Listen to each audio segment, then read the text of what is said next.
Hello, everybody. Welcome back to Larry's Anything Goes. Hope you guys are having an awesome week. On the East Coast here, we're trying to brace ourselves for the good old Hurricane Florence coming our way. But we're going to do what we have to do to make it through the Category 5 storm. But anyways, today we're going to talk about the game of life of playing checkers versus playing chess. And I believe in today's age and definitely the future economy, we all need to be playing chess and not checkers. And that's what we're going to discuss today. Hope you guys like the video. If you do, please give it a thumbs up, and please subscribe. Talk to you guys later. Hello everybody, welcome back. Today we're going to be talking about playing checkers when you should be playing chess, and the good old game of the money game. When it comes to life and you and your money and how you're going to utilize it in order for you to be successful, in order for your friends and your family to be successful all at the same time, so that you can embrace yourself and your community and continue to move forward from a 2018 perspective and not a 1918 perspective. That's just how I look at it. You know, we're going to play the game right, and the first way of playing the game is you got to be strategic in today's world. I practice in the art of critical thinking because that's another thing that's not really utilized and talked about a lot in today's world.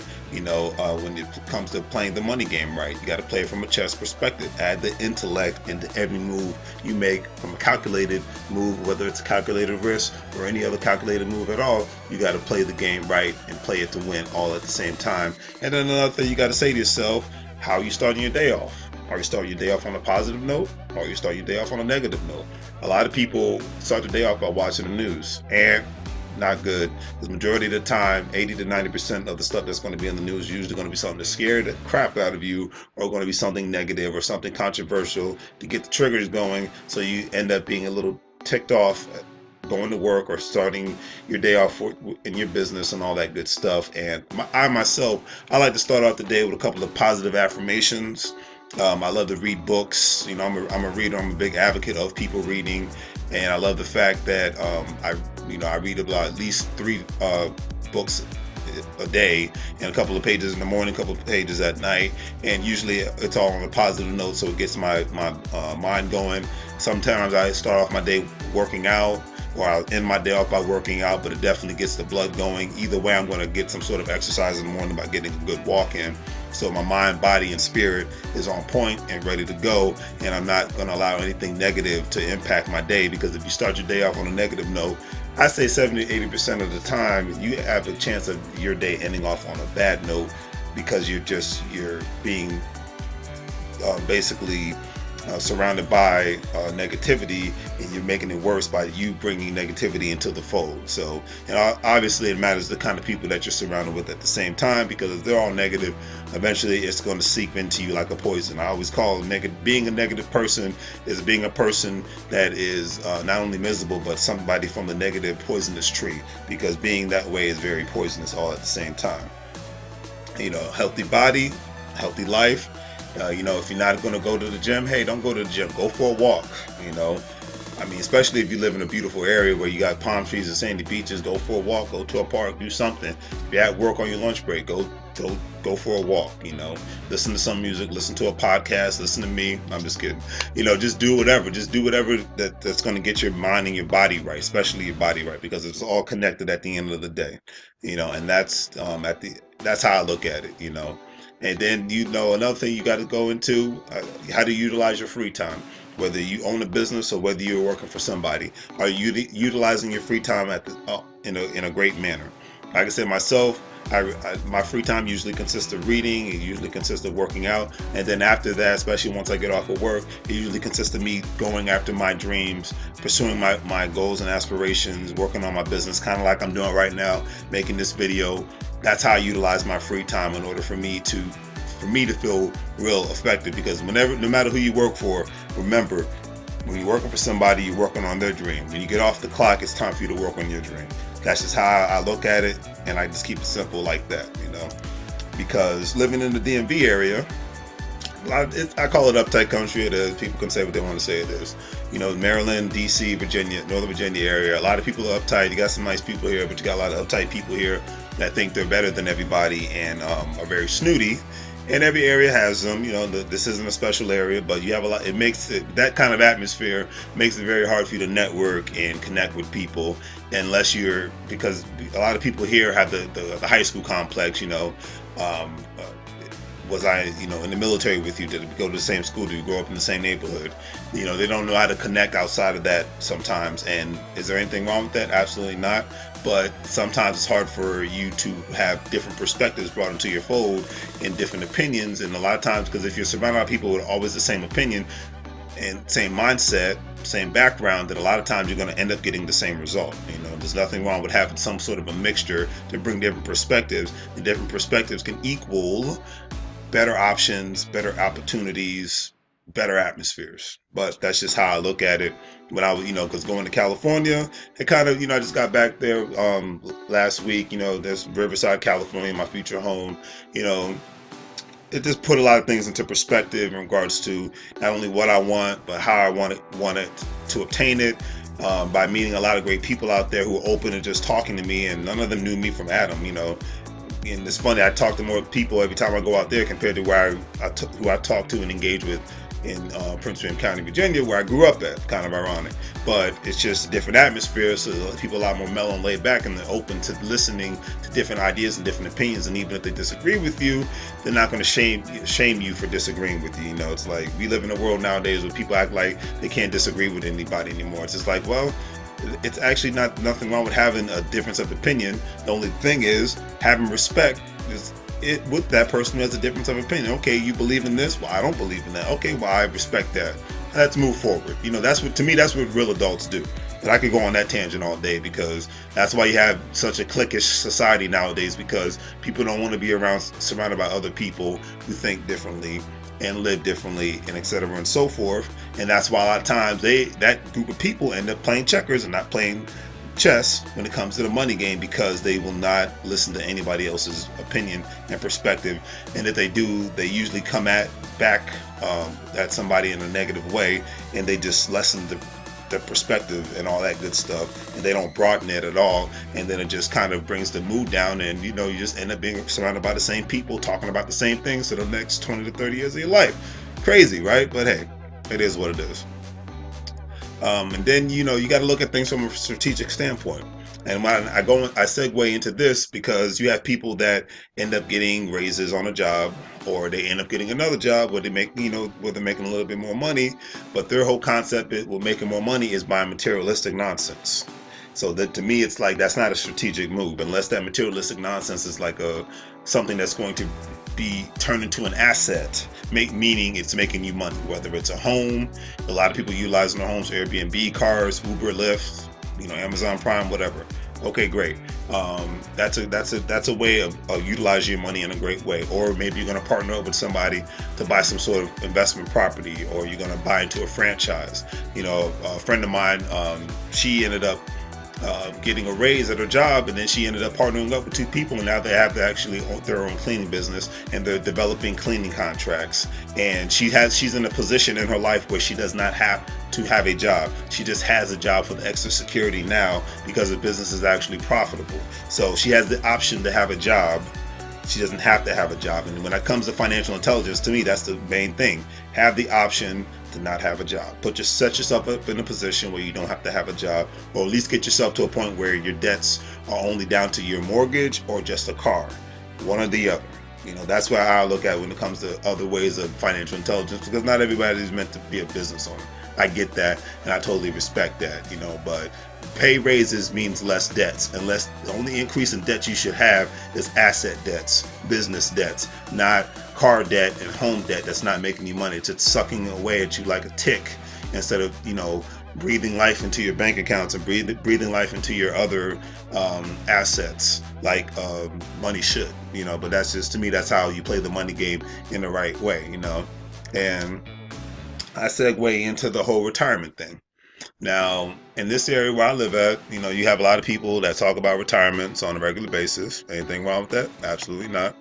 But the retirement game has to be played in a different way. Because here in the DMV, you have a lot of people who are fortunate and worked hard and deserve, like I said, I'm not downplaying it, they worked hard and deserve a government pension or a military pension. You know, for the vets, always thank you for your service.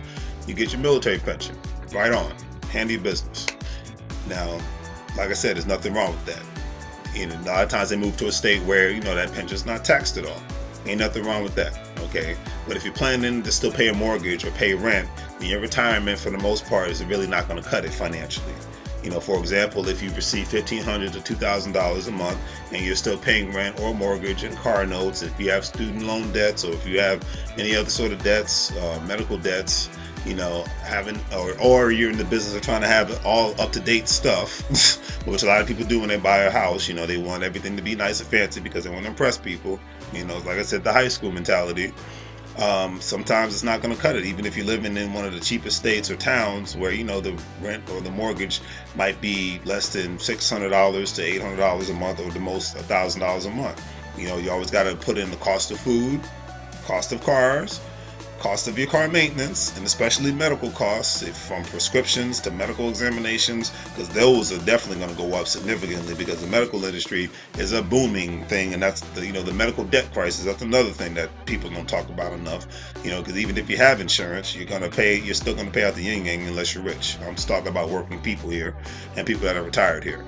And I'm talking about this from a financial perspective, not no political nonsense. I don't do political nonsense here. But anyways.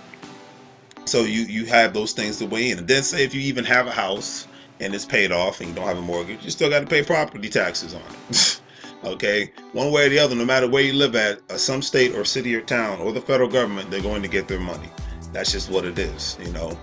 You got to be realistic about it, you know. And then for the people that, you know, are prepared and they have a 401k or they have a TSP, you know, military retirement and so on. So, you know, solely depending on that is not playing the money game right anymore. It's playing checkers. You know, you want to play chess. You know, you want to have more assets, you know, because that's not going to cut it. The savings, the retirement, anything could happen. A life debilitating event.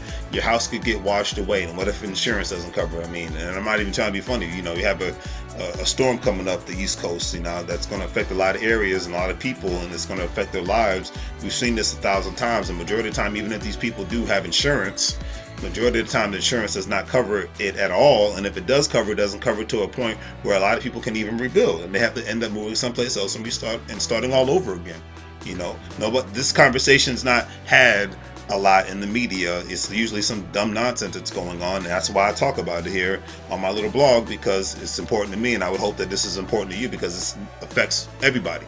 You know, man, woman, or child, you know, no matter what the age is, it affects everybody, especially when it comes to you dealing with Mother Nature.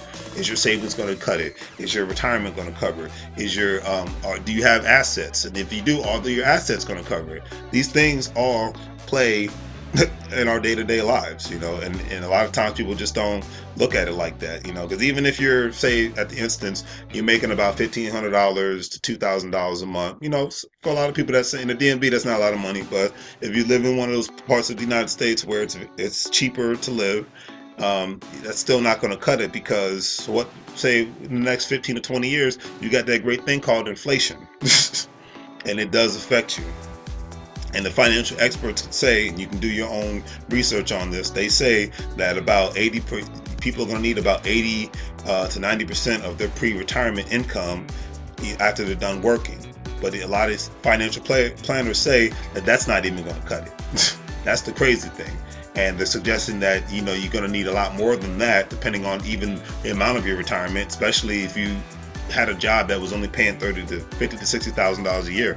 You know, they're talking about the people that are making $80,000 to $150,000 to $200,000 a year. They're not even talking about the people that are in the lower income bracket, that the amount of money that they're going to need, that they're going to be able to survive off of, because the cost of living, no matter where you live at, it's going to go up. It might not be as high as it is in Northern Virginia or New York City or California, but it will go up, and you have to really be prepared for it. You know, that's just one of those things, you know. And then the thing is, spending doesn't slow down. It does not slow down. Unless you're planning to just sit around in your rocking chair and go back and forth, you know, and just look at life pass you by in your 50s and 60s, the spending does not go down. And like I said, anything could happen. And another thing is the whole preconceived notion. I'm talking to the millennials now. I'm not talking about my mom's and grandparents' generation. The preconceived notion of retirement is a myth and it's a fallacy. And I'm going to get into why it's a myth and a fallacy, because the way that things are going right now, and the way things have been going right now, have been going in the United States. And I'm not talking about as far as who the president is. This is before the current president, the last president, the 3 to 5 presidents before those people. I'm talking about from a financial, economic perspective. If you do not plan on having multiple systems in place outside of the regular systems that are already there, like 401k, IRA, Social Security, then you're going to be in some financial trouble unless you are to the point where at least you don't have a mortgage. If you don't have a mortgage, then I say right on. I say, hey, go for it. Because there was a time 30, 50 years ago where people had more options. You had more union jobs. You had companies that stayed in existence. You had more people that stayed at one company their whole lives, and they were able to retire with a good pension. A good chunk of people, not all, but a good chunk of people had no mortgage, they had no car payments, and they had no student loan debts. The things that are financially sucking the life out of people like a tick nowadays. But nobody, like I said, nobody wants to have that conversation, because that's where essentially hurts your pockets. Taxation might hurt your pockets, but those other things I just mentioned hurt your pockets all at the same time. And if you don't have to worry about those other things, and even if you eliminate taxes, hey, that's great. Eliminate taxes, eliminate a mortgage, eliminate car payment, eliminate student loan debt. Those are 4 things financially you don't have to worry about. Imagine if you didn't have to pay for those things, what your bank account would look like. I'm just saying. I'm just throwing that out there. Okay, so during that time period, people didn't have that. Now, in a sense, I say that was probably bad for the economy, because you didn't have enough. All these, like, now you have loan institutions and all these banks making all the money off of people, and all these extra companies that are making money from people, and then obviously a lot more jobs are created because of those sort of debts. So like I said, with debt, there's good debt, there's bad debt, and with debt, the one thing it does create is jobs. So it's the catch-22. I'm not on anybody's side here. I'm just saying, if you can try to play the game right for your own self, because it is that's the way life is, especially when it comes to money, then you play to win, or you don't play at all. That's just how it is. As much as everybody's into sports, and seeing somebody else play a game, you play the money game every day, whether you like it or not. And if you're going to play the game, like you yell scream at the TV or your cell phone or computer when you're watching the game, you need to be yelling at yourself if you're not playing the money game right. That's all I'm saying. Put the same time and energy you put into watching football into freaking your money, your own freaking money. I'm gonna keep it simple. On that note, be willing to leave your comfort zone. Be willing to stay up with today's current technology, and not just buying it, but knowing how it works, utilizing it for the next job or the next business that you want to open up, or to make your business grow even more. Those are the things you should be putting your time into, because if you're not, because I even know a lot of people that don't even have 401ks or have an IRA, don't have any stocks, don't have any bonds, and it's kind of scary, because it's like you're living life on the edge here. Because that's just the beginning of the money game. You learn how to make a good salary, you get a skill set, you get a degree, and then you get to the IRAs, the 401ks, the stocks, the bonds, and then after that, then you develop other asset plans in order for you to play the money game in the correct manner. A lot of people don't even do that. They just go to work every day and they pay their bills, and I'm just like, you're doing this all wrong. You're not even at the beginning stages, and it's kind of scary. And I'm not saying that to be arrogant. I'm just saying that to say it's somewhat of a crisis that we're living in right now, when people just think that that's okay. But I leave that alone. This financial intelligence is what we're all about. We're here to talk about it. We're here to engage. We're here to learn. And if it's something I can learn about it, because I love to learn every day, then I'm going to say let's go for it. But I digress. So let's get into the other categories now. I'm going to read off of one thing when it comes to the pension plans, because the numbers aren't exact, but they're close, because I'm all about the numbers, and you can do your own research on this, but this is just something to think about when it comes to you guys that are looking to work until you retire. I'm talking to the millennials here, and see how you want to really play this game. Go off of these numbers. So the average federal, especially we're going to talk about federal employees, because we're in the DMV. The average federal pension within the United States of America is $32,000 you'll receive. Okay, now depending on what your salary was before you retired, you might get up to $65,000 to $70,000 a year. Now that's not bad, but that's talking about the top heavy, high paid boss government employees. I'm talking about your low wage and mid wage, even but not high wage government employees. So think about that number. Is that going to be enough for you to survive off of? And if you're just comfortable with living in a town out in the middle of nowhere, then you could probably survive off of that with no issues, especially if no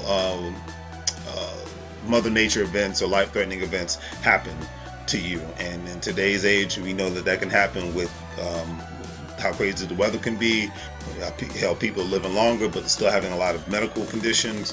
It's something to think about. Now, next number, if you're a state or local government employee, the average pay for the low-paying employees is $24,000. The high is about $45,000 to $50,000. Something to think about. That's all I'm saying. Now, when it comes to the military pension, like I said before, thank you guys for your service. You have from $15,000 to $22,000, and then obviously if you retired at like a high rank, like a general or a colonel, or admiral or anything of that nature, then I'm sure your retirement could be up to $80,000 to $100,000. But that's far and few in between. I'm just talking about your regular worker bees here when it comes to that number. And then I found something that was very interesting. ExxonMobil is like literally the last company in the United States of America that still offers a pension plan. Not a 401k plan, but an actual pension plan. But guess what? The average amount of money that a person receives from ExxonMobil from a pension perspective is about $18,000 a year. That's not a lot of money even if you live in Mississippi. So I'm just keeping it real. I mean, maybe it is if you don't have a mortgage and you don't have a car payment, you don't have student loan payments. And the millennial generation is the first generation guaranteed to die in debt. So that's why I said the money might sound like a lot a year, but it's really not that much when it really boils down to the amount of debts people are accruing. From not only the student loan debts, the credit card debts, the medical debts, the cell phone debts. I could go on and on. Because we're obsessed with debt, and we're obsessed with bad debt. But that's another story for another day. Now, you can consider the averages when it comes down to the Social Security. Now, the midpoint when it comes to Social Security is about people, depending on their contributions, how long they've been in the workforce, could be at $1,400 a month. Now, that's considered decent, but obviously, and then if you're going into a senior citizen facility, those are very expensive. So you got to think about how much, what your golden years, how you're going to spend it. Because if you're going in those kind of facilities, they're very expensive and they will suck away a lot of your retirement money. So think about that. Okay, the high end is about $2,700 a month, so that's a good amount of money. But like I said, it depends on the amount of debt that you've accrued. The low end of Social Security, it's about $895 a month. So it's something to think about that you'll receive on a monthly basis. So when it comes to pensions, it's a great example. A person's 58 years old and they have a 401k, right? And say with today's interest rates, say the fund that they're utilizing, it's expected to go up to a specific amount, and by the age of 66, the person's 401k is up to $249,000. By the time that they retire, okay, and they pull out 4%, that would get them about $830 monthly in a check, in the first year. Now that could go down because they've already said that when it comes to the 401k, the amount of money that you're going to even get from a monthly basis is not really enough. It's not expected enough for you to live off of. Like I said, unless you have a low amount of debt, so you have to tremendously cut your lifestyle down to the bone with that kind of money. It's all how you playing the game. And then if it was another fund, and you wanted to retire at today's interest rates, and by the age of 65, and it's up to $249,000, and you can pull out, say, $1,300 a month, at the 6.54% withdrawal rate. Okay, Now, of course, you would give up the principal if you did that, and then in case there was emergencies, gifts, special occasions, or a car incident, like I said, you wouldn't be able. A lot of that money would not be available. So and then with inflation, it's never guaranteed to how it's going to go. So you're kind of playing Russian roulette if you're just depending on these specific things. I say you want to get to a place where this blogger, his name is Sean, from the Twin Cities of Minnesota. By the age of 23, 24, he knew that he didn't want to work his regular IT job at the pay that he was getting. So he cut his lifestyle down tremendously to the point where he was able to retire by the age of 37. So it's about almost 15 years worth of saving and investing, i.e. investing. He did that same amount, and he was able to save up $750,000, and he's able to live off of $30,000 a year pretty comfortably. And he got to the point where he bought a house to where he only has to worry about property taxes, and he even rents out a good section of the house, so he's receiving passive income. And he has his blog, he has other investments, and he's basically has a life now that he doesn't have to vacation from. He doesn't have to worry about performance appraisals. He's living his life the way that he wants to on his own means. And he lived under he calls it the 4% rule, and I believe it's a big thing. That's not something he created. It's the 4% rule, and it basically determines the amount of money you actually live off of, not the amount of money you make on a yearly basis. So a great example is if you make $100,000, because this is it's all about the lifestyle too. So if you make $100,000, but you spend about $80,000 to live, then obviously your goal is to get them $80,000 to live off of a year. So that's what you want to save up to. You're not trying to save up to the $100,000 a year. You're trying to save up to the $80,000 a year.